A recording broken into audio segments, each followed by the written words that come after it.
Hello students, मैं अजीज़ बोहरा आप सभी का अपना वाला यूट्यूब चैनल में स्वागत करता हूं। इस वीडियो से और यूट्यूब से मेरी जो भी अर्निंग होगी या जो अर्निंग हो रही है उसका 10% गरीब बच्चों को फ्री एजुकेशन प्रोवाइड करने में किया जाएगा, तो सपोर्ट करते रहिए। तो आज हम 11th class physics chapter number 10 mechanical properties of fluids का टॉपिक पढ़ेंगे, एंगल ऑफ कॉन्टैक्ट। और इस टॉपिक को मैं बहुत ही अच्छे से, बहुत ही ईजी वे में एक्सप्लेन करने वाला हूं, इसलिए इस वीडियो को पूरा देखिएगा। और अगर अभी तक आप लोगों ने हमारे चैनल को सब्सक्राइब नहीं किया है तो चैनल को सब्सक्राइब कर दीजिए, बेल आइकन को भी प्रेस कर दीजिए ताकि नए वीडियोस की नोटिफिकेशन आपको समय पर मिलते रहे।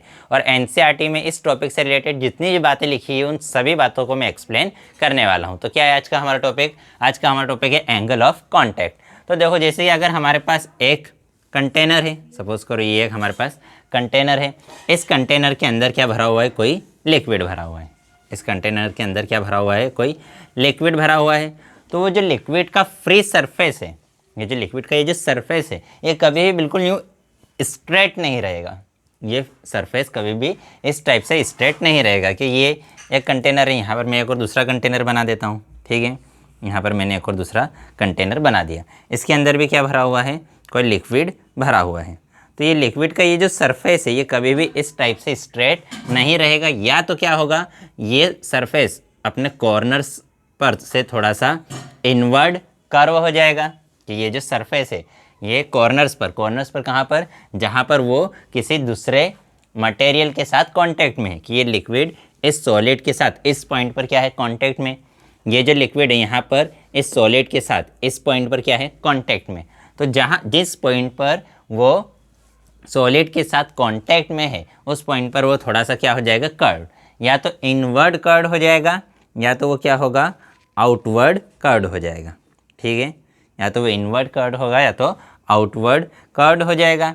तो अब हमें निकालना है कि एंगल ऑफ कांटेक्ट क्या होता है, कि ये जो पॉइंट है इस पॉइंट पर सॉलिड और लिक्विड दोनों क्या है? एक दूसरे के कांटेक्ट में।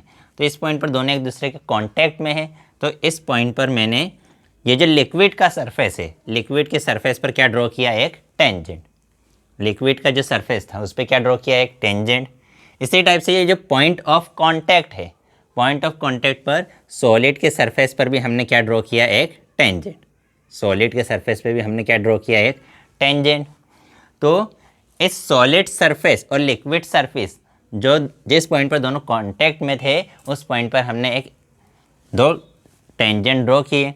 तो इन दोनों टेंजेंट के बीच में बनने वाला ये जो एंगल है, एक तो ये एंगल है और ये एक दूसरा एंगल है। तो हम कौन से एंगल की बात करेंगे? जो लिक्विड के अंदर है। ये वाला एंगल कहाँ है? लिक्विड के बाहर। ये वाला एंगल कहाँ है? लिक्विड के अंदर। तो ये जो एंगल है इस एंगल को ही हमने क्या कहा? Angle of contact. तो एंगल ऑफ कॉन्टैक्ट की डेफिनेशन क्या है कि जैसे कि ये इस पॉइंट पर लिक्विड और सॉलिड दोनों एक दूसरे के कॉन्टैक्ट में है, तो इस लिक्विड पर हमने क्या ड्रॉ किया? टेंजेंट। सॉलिड पर इसी पॉइंट पर हमने क्या ड्रॉ किया? टेंजेंट। तो ये जो एंगल है जो सॉलिड पे ड्रॉ टेंजेंट और लिक्विड पे ड्रॉ टेंजेंट के बीच में बना, और कहाँ पे बना? इनवर्ड लिक्विड की, लिक्विड के अंदर। क्योंकि ये एंगल भी बन रहा था, ये एंगल भी बन रहा था, लेकिन ये एंगल कहाँ था? लिक्विड के बाहर। तो लिक्विड के अंदर जो एंगल बना, ये एंगल, इस एंगल को ही हमने क्या कहा? Angle of contact. तो angle between tangent on liquid surface and tangent on solid surface at the point of contact inward the liquid is called angle of contact। कि लिक्विड था, लिक्विड और solid इस point पर एक दूसरे के contact में थे। इस पॉइंट पर हमने लिक्विड के सरफेस पर एक टेंजेंट ड्रॉ किया, सॉलिड के सरफेस पर एक टेंजेंट ड्रॉ किया। तो इन दोनों टेंजेंट के बीच में ये जो एंगल बना लिक्विड के अंदर, उस एंगल को ही हमने क्या कहा? Angle of contact. और उसको हम किससे रिप्रेजेंट करेंगे? थीटा। इस एंगल को हम किससे रिप्रेजेंट करेंगे? थीटा। तो देखो यहाँ पर इस कंडीशन में जो थीटा है वो 90 डिग्री से छोटा है, मतलब वो एक्यूट एंगल है। कौन सा एंगल है? एक्यूट। कौन सा एंगल है? वो एक्यूट एंगल है। और इस कंडीशन में ये जो थीटा है 90 डिग्री से ज़्यादा है, मतलब ये कौन सा एंगल है? बोलो जल्दी से। ऑब्ट्यूट। क्या बोलते हैं? क्या लिखा है? वो कौन सा एंगल है? ऑप्टस। वो कौन सा एंगल है? Optus angle. तो यहाँ पर ये जो एंगल है ये 90 डिग्री से ज़्यादा है, उस एंगल को 90 डिग्री से ज़्यादा वाले एंगल को हम क्या बोलते हैं? Optus angle. और यहाँ पर 90 डिग्री से कम है तो उसको क्या कहते हैं? Acute angle. तो ये एंगल पे ही ये डिपेंड करेगा कि जो हमारा लिक्विड है वो सॉलिड को वेट करेगा, उसको गीला करेगा या नहीं करेगा, वो लिक्विड के ऊपर फैल जाएगा या लिक्विड के ऊपर ड्रॉपलेट्स बना लेगा। सॉलिड के ऊपर फैल जाएगा या सॉलिड के ऊपर ड्रॉपलेट्स बना लेगा। कि ये जो एंगल है ये 90 डिग्री से ज़्यादा है या 90 डिग्री से कम है, इसी बात पे ये डिपेंड करेगा कि जो लिक्विड है वो सॉलिड को गीला करेगा या नहीं करेगा, वो सॉलिड के ऊपर फैल जाएगा या उसके ऊपर ड्रॉपलेट्स बना लेगा। तो हमने कंसिडर कर लिया कि ये हमारा एक सॉलिड सब्सटेंस है, ठीक है, ये हमने क्या कंसिडर किया, सॉलिड सब्सटेंस। यहाँ पर ये एक और हमारा क्या है, सॉलिड सब्सटेंस, ठीक है। यहाँ पर थी हमारी एक ड्रॉप, वाटर ड्रॉप थी, ठीक है। यहाँ पर हमारी क्या थी, एक वाटर ड्रॉप। इस वाटर ड्रॉप को हमने कहाँ पर डाला, सॉलिड के सरफेस पर। यह सॉलिड सरफेस कंसिडर कर लो क्या है, लोटस की लीफ। यह क्या है, लोटस की लीव्स है। और ये क्या है, हमारा प्लास्टिक है, क्लीन प्लास्टिक। तो ये लिक्विड की ड्रॉप को हमने कहाँ पर डाला, लोटस की लीफ पर डाला। तो उसका जो सरफेस है उसका शेप कुछ इस टाइप से बनेगा। कि ये जो लिक्विड का शेप है कुछ इस टाइप से बनेगा। और यहाँ पर वाटर ड्रॉप का जो प्लास्टिक पर शेप है वो कुछ इस टाइप से बनेगा कि ऊपर से एक ड्रॉप गिरी, किसके ऊपर गिरी, लोटस की लीफ के ऊपर गिरी। यहाँ पर भी वाटर की एक ड्रॉप गिरी, किसके ऊपर गिरी, प्लास्टिक पर गिरी। तो यहाँ पर प्लास्टिक पर वाटर की ड्रॉप इस टाइप से फैल गई और यहाँ पर उसने क्या किया, एक ड्रॉपलेट बना ली। अब यहाँ पर अगर हमें फाइंड आउट करना है कि इन दोनों इंटरफेसेस के बीच में, कि इनके जो इंटरफेसेस है, सॉलिड और लिक्विड इंटरफेस, सॉलिड और एयर इंटरफेस, लिक्विड और एयर इंटरफेस, इनके बीच में जो टेंशन्स है, तो उन टेंशन्स को हम बात करेंगे। तो देखो कौन कौन से टेंशन है। अगर मैं यहाँ पर बात करूँ तो यहाँ पर ये वाला जो सरफेस है, ये सरफेस किसके किसके बीच में है, ये है हमारा लिक्विड, ये है एयर और ये है सॉलिड। ये क्या है, सॉलिड, ये क्या है, लिक्विड, और ये क्या है हमारा, क्या है ये है एयर, ठीक है। यहाँ पर इधर साइड क्या है, एयर। तो इसको मैं थोड़ा सा यहाँ बड़ा करके बना लेता हूँ डायग्राम को, कि ये हमारा क्या है, लीफ, ठीक है, लोटस की लीफ।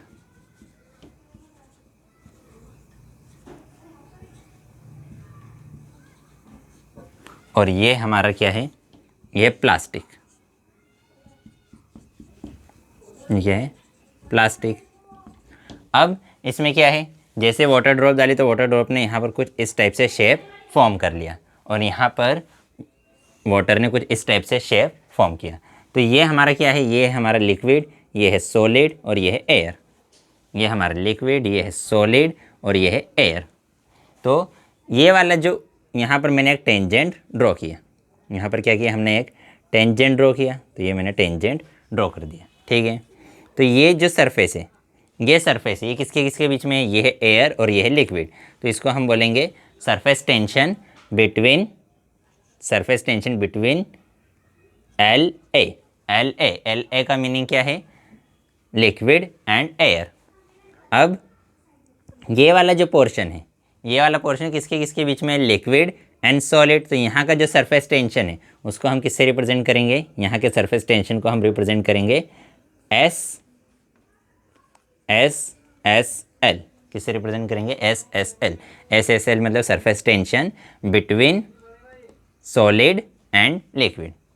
अब ये वाला जो पोर्शन है, ये जो पोर्शन है, ये है सॉलिड और ये है एयर।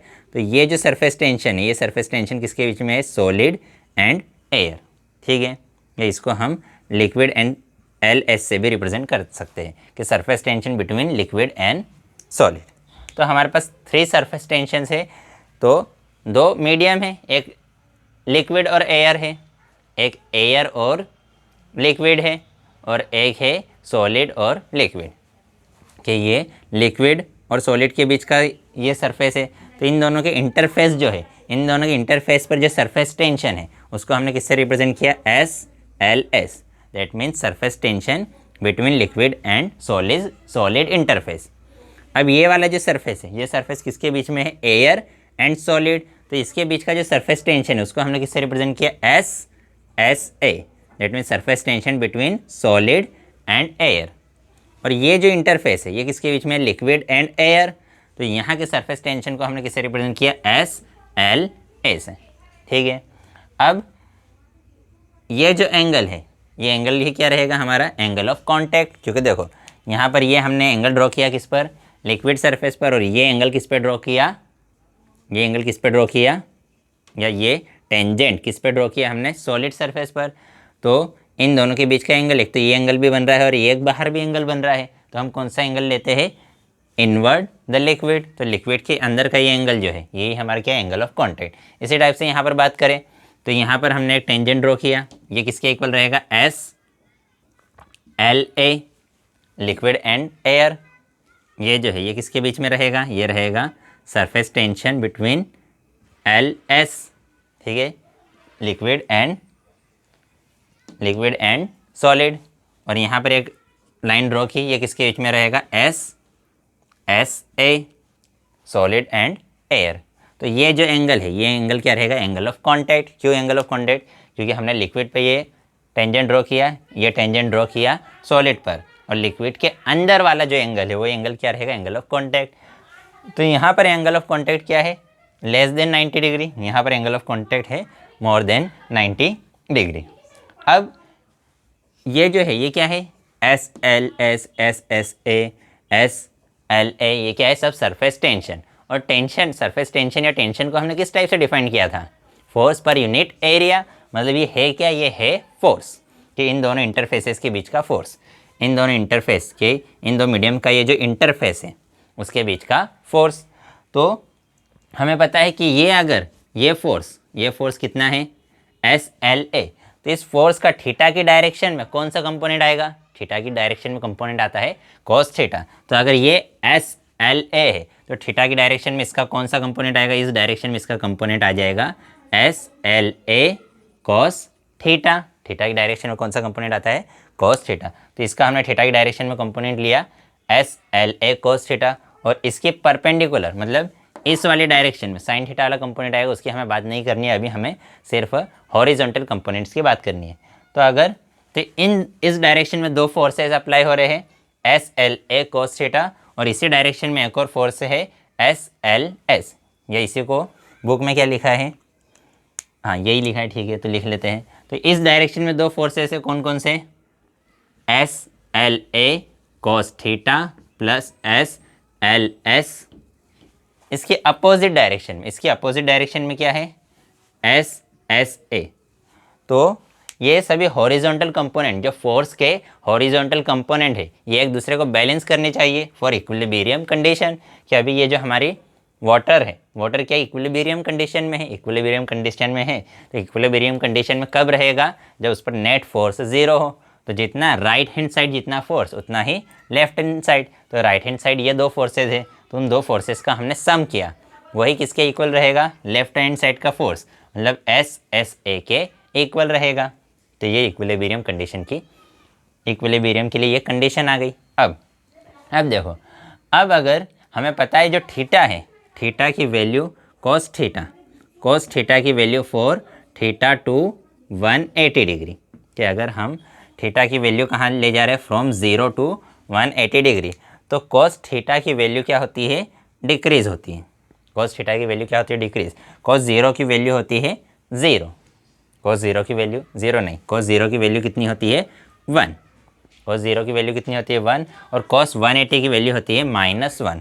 तो जैसे जैसे हम कॉस 0 से cos 10, cos 20, cos 30, cos 40, cos 50, 90, 120, 130, 150, जैसे जैसे थीटा की वैल्यू इंक्रीज़ होती जाएगी, कॉस थीटा की वैल्यू क्या होती जाती है, डिक्रीज़ होती जाती है। कॉस थीटा की वैल्यू मैक्सिमम कहाँ पर होती है, 0 पर। कॉस 0 इज इक्वल टू कितना होता है 1, और कॉस 180 इज इक्वल टू कितना होता है -1। तो कॉस थीटा की वैल्यू सबसे ज़्यादा वैल्यू कहाँ पर रहती है, जब थीटा किसके इक्वल हो, 0 के इक्वल। फिर जैसे जैसे थीटा हम इंक्रीज़ करते जाएंगे, कॉस थीटा की वैल्यू डिक्रीज़ होती जाती है, और 180 पर उसकी वैल्यू मिनिमम हो जाती है। तो ये देखो, ये एंगल कितना है, अभी होगा सपोज करो 30, 40, तो थीटा जब हो 1 डिग्री, 2 डिग्री, 3 डिग्री से लेकर मैक्सिमम थीटा कितना हो सकता है, मैक्सिमम 180 हो सकता है। तो थीटा जैसे जैसे इंक्रीज़ होगा, कॉस थीटा की वैल्यू क्या होती जाएगी, डिक्रीज़ होती जाएगी। थीटा जैसे जैसे इंक्रीज़ होता जाता है, कोस थीटा की वैल्यू क्या होती जाएगी, डिक्रीज होती जाएगी। तो अब यहाँ पर क्या होता है, अब यहाँ पर क्या होगा कि देखो यहाँ पर थीटा की वैल्यू ज़्यादा है, यहाँ पर थीटा की वैल्यू कम है। तो अगर थीटा इंक्रीज़ हुआ, थीटा इंक्रीज़ हुआ तो इस कोस थीटा की वैल्यू क्या होती जाएगी, डिक्रीज़ होती जाएगी। अगर कोस थीटा की वैल्यू डिक्रीज़ हो रही है तो ये पूरे की वैल्यू क्या होगी, डिक्रीज़। अगर इस पूरे की वैल्यू डिक्रीज़ हो रही है तो इसकी वैल्यू क्या होनी चाहिए, इंक्रीज़। तभी तो इन दोनों का सम, तभी तो इन दोनों का सम हमेशा एस एस ए के क्या रहेगा, इक्वल। इसको और दूसरे वर्ड्स में समझ सकते हैं कि देखो कि अगर इफ़ एस एल एस, ठीक है, एस एल एस, ठीक है, ये एस एल एस जो है हमारा ये वाला, if S L S is greater than S L A, कि ये वाला जो फोर्स है, ये वाला फोर्स इस डायरेक्शन में ये जो फोर्स अप्लाई हो रहा है कौन सा, एस एल एस, ये अगर ज़्यादा है किससे, एस एल ए से, मतलब इस वाले फोर्स से ज़्यादा है, तो ये इस वाले पॉइंट को क्या करेगा, ये सब फोर्स कहाँ पर है, इस पॉइंट पर, इस पॉइंट ऑफ कॉन्टैक्ट पर। तो ये फोर्स अगर ज़्यादा है तो ये फोर्स इस वाले पोर्शन को इधर खींचेगा, इस वाले पोर्शन को इधर खींचेगा। तो ये जो पोर्शन ऐसा है, वाटर ड्रॉप का ये पोर्शन ऐसा है, वो ऐसा कर्ड हो जाएगा। अगर ये ऐसा है तो ये ऐसा कर्ड होगा कि ये पोर्शन इस टाइप से है, यहाँ का फोर्स इस पॉइंट को इधर खींचेगा तो ये पोर्शन इस टाइप से कर्ड होने लगेगा, ये पोर्शन इस टाइप से क्या होने लगेगा, कर्ड होने लगेगा। और अगर ये पोर्शन इस टाइप से कर्ड हो रहा है मतलब वो इस टाइप से बन जाएगा, और इस टाइप से अगर बनेगा तो थीटा की वैल्यू क्या हो जाएगी, इंक्रीज। तो अभी थीटा की वैल्यू छोटी है, जैसे जैसे ये एस एल एस इंक्रीज होगा, ये वाला फोर्स अगर इंक्रीज होगा तो ये पोर्शन इस टाइप से कर्ड होते जाएगा, कि अभी तो इस टाइप से है, कि अभी तो इस टाइप से ये पोर्शन, अगर ये इंक्रीज हुआ तो ये इस पार्ट को इधर खींचेगा, तो ये कुछ इस टाइप से बन जाएगा इधर वाला पोर्शन। और अगर यहाँ पे आप टेंजेंट ड्रॉ करेंगे तो ये एंगल मोर देन 90 डिग्री होगा। तो जैसे जैसे एल एस, अगर L S S L S is greater than S L A, कि अगर ये वाला फोर्स, इधर वाला फोर्स ज़्यादा है किसकी कंपैरिजन में, एस एल ए के कंपैरिजन में, तो थीटा क्या होगा, इंक्रीज़ होगा, थीटा क्या होगा, इंक्रीज़। अब अगर थीटा इंक्रीज़ हुआ तो ये पूरी वैल्यू क्या हो जाएगी, डिक्रीज़। थीटा इंक्रीज़ हुआ क्योंकि जैसे जैसे थीटा इंक्रीज़ होता है कोस की वैल्यू क्या होती जाती है, डिक्रीज़। तो ये वैल्यू इंक्रीज़ हो रही है, ये वैल्यू इंक्रीज़ हो रही है। अगर ये वैल्यू ज़्यादा है तो थीटा ज़्यादा हो जाएगा, और अगर थीटा ज़्यादा हुआ तो ये पूरी वैल्यू क्या हो जाएगी, डिक्रीज़ हो जाएगी। तो इन दोनों का सम हमेशा एस एस ए के क्या रहेगा, इक्वल। क्या कहा हमने कि एस एल एस अगर ज़्यादा है, ये फोर्स अगर ज़्यादा है तो थीटा इंक्रीज़ हो जाएगा। अगर थीटा इंक्रीज़ हुआ तो कोस थीटा की वैल्यू डिक्रीज़ हो जाएगी। तो ये पोर्शन इंक्रीज़ हुआ और ये पोर्शन क्या हो गया, डिक्रीज़। तो इन दोनों का सम हमेशा किसके इक्वल होगा, एस एस ए के इक्वल। अब होता क्या है, अब होता ये है कि इसने इस टाइप से ड्रॉप क्यों बनाई और इसने स्प्रेडिंग ड्रॉप क्यों बनाई। तो इसमें क्या होता है कि जो वाटर के ड्रॉप है, यहाँ पर वाटर की जो ड्रॉप है, वाटर की ड्रॉप अपने खुद के मॉलिक्यूल से ज़्यादा फोर्स से इससे अट्रैक्टेड है। वाटर की ड्रॉप के मॉलिक्यूल्स के बीच में, खुद के मॉलिक्यूल्स के बीच में ज़्यादा फोर्स अप्लाई हो रहा है as compared to forces between water drop and force between जो लोटस के लीव्स है उसके बीच में जो फोर्स है, उसके मॉलिक्यूल्स के बीच में फोर्स है कि वाटर की जितने भी वाटर है, वाटर के मॉलिक्यूल्स के बीच में फोर्स ज़्यादा है, और जो लोटस की लीव्स है वो वाटर के मॉलिक्यूल पर फोर्स कम लगा रही है। तो वाटर के मॉलिक्यूल अपने साथ के मॉलिक्यूल्स के साथ ही रहेंगे और लीव्स के साथ अट्रैक्ट कम होंगे, इसलिए वो कैसा शेप बना लेगी, वो इस ड्रॉप के जैसा शेप बना लेगी। इसलिए वो इस वाटर की लीव को गीला नहीं करेगी, क्योंकि वो किसकी तरफ ज़्यादा अट्रैक्टेड है, अपने खुद के मॉलिक्यूल्स की तरफ ज़्यादा अट्रैक्टेड है। किसकी कंपैरिजन में, किसकी कंपैरिजन में, ये लोटस के लीव्स के कंपैरिजन में।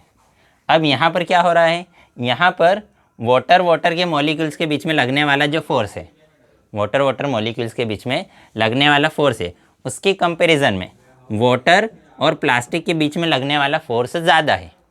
वाटर और प्लास्टिक के मॉलिक्यूल्स के बीच में लगने वाला फोर्स ज़्यादा है, उसकी वजह से वाटर प्लास्टिक की तरफ ज़्यादा अट्रैक्ट हो रहा है, इसलिए वो प्लास्टिक पर फैल गया। वो प्लास्टिक की तरफ ज़्यादा अट्रैक्ट हो रहा है, इसलिए वो प्लास्टिक पर फैल गया, इसलिए इस टाइप से बना है और वो प्लास्टिक को इस कंडीशन में गीला कर देगा और यहाँ पर गीला नहीं करेगा।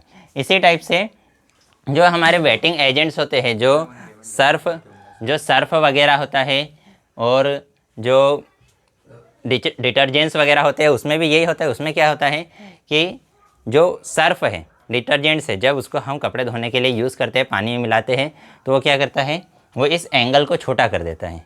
इस एंगल को छोटा कर देता है, एंगल को छोटा कर देता है, तो उसकी वजह से जो हमारा वाटर है वो हमारे कपड़ों की तरफ ज़्यादा अट्रैक्ट होता है और कपड़े के जो छोटे छोटे रेशेज़ होते हैं उसके अंदर तक पूरा घुस जाता है।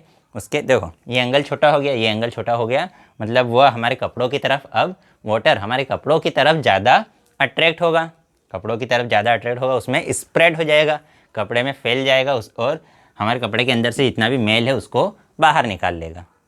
अब इसी टाइप से जो वाटर प्रूफिंग एजेंट होते हैं कि हम बहुत से वाटर प्रूफ करने के, भाई ये इसको लगा दो तो छत नहीं गलेगी या ये वाटर प्रूफ चीज़ है, तो वाटर प्रूफिंग में क्या होता है कि ये अगर कोई सब्सटेंस है, इस पर अगर हमने कोई वाटर प्रूफिंग एजेंट लगा दिया है, तो वाटर प्रूफिंग एजेंट लगाने की वजह से इस थीटा की वैल्यू इंक्रीज़ हो जाती है। थीटा की वैल्यू इंक्रीज़ हो जाती है तो वाटर के मॉलिक्यूल से ही ज़्यादा अट्रैक्ट होते हैं और इस ऑब्जेक्ट के अंदर कम अट्रैक्ट होते हैं, इसलिए इसकी तरफ वो ज़्यादा फैलते नहीं है, इस चीज़ को गीला नहीं करते। कि अपने खुद में वाटर के खुद के मॉलिक्यूल्स में फोर्स ज़्यादा रहता है और इस ऑब्जेक्ट की तरफ उसका फोर्स कम हो जाता है, इसकी वजह से वो ड्रॉपलेट बनाती है और वो उससे फिसल कर चली जाती है, उस चीज़ को गीला नहीं करती। तो वाटर एजेंट क्या करता है, इस एंगल को इंक्रीज़ कर देता है। एंगल को इंक्रीज़ करता है मतलब वाटर और उस ऑब्जेक्ट के बीच में लगने वाला फोर्स डिक्रीज़ हो जाता है, जिसकी वजह से वो ड्रॉपलेट बना लेता है और उस चीज़ को गीला नहीं करता। और डिटर्जेंट क्या करता है, डिटर्जेंट इनके बीच में लगने वाले फोर्सेस को, वाटर और उस कपड़े के बीच में लगने वाले फोर्सेस को इंक्रीज़ कर देता है, या यूँ कहे इस एंगल को डिक्रीज़ कर देता है।